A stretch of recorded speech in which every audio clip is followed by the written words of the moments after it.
Good morning बच्चों। Good morning. आज इस कविता पे हम लोग एक्टिविटी करेंगे। उस कविता का नाम है सरिता। इस कविता को गोपाल सिंह नेपाली ने लिखा है। इस कविता में कवि जो है छोटी नदियों की विशेषताओं का वर्णन किया है। यह नदियां जो है जीवन भर बहती हैं और धरती माँ के अंतःस्थल को हमेशा सींचती रहती हैं। इस कविता को हम लोग हाव भाव के साथ, लय के साथ अच्छे से करेंगे। यह लघु सरिता का बहता जल, यह लघु सरिता का बहता जल, कितना शीतल कितना निर्मल, कितना शीतल कितना निर्मल। हिमगिरी के हिम से निकल निकल, हिमगिरी से हिम से निकल निकल, यह विमल दूध सा हिम का जल, यह विमल दूध सा हिम का जल।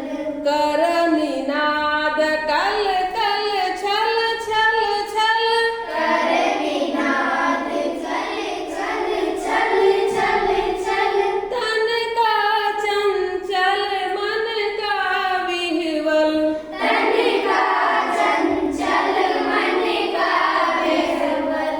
यह लघु सरिता का बहता जल, यह लघु सरिता का बहता जल, ऊंचे शिखरों से उतर उतर, ऊंचे शिखरों से उतर उतर, गिर गिर के चट्टानों पर, गिर गिर के चट्टानों पर, कंकड़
कवि जो है नदियों की विशेषताओं को बता रहा है कि नदियां जो है पूरे जीवन भर हमारे पृथ्वी के धरातल को सींचती रहती हैं। तो इस कविता में कवि ने छोटी नदियों के बारे में बताया है। तो कैसी लगी कविता? अच्छी। ताली बजाओ।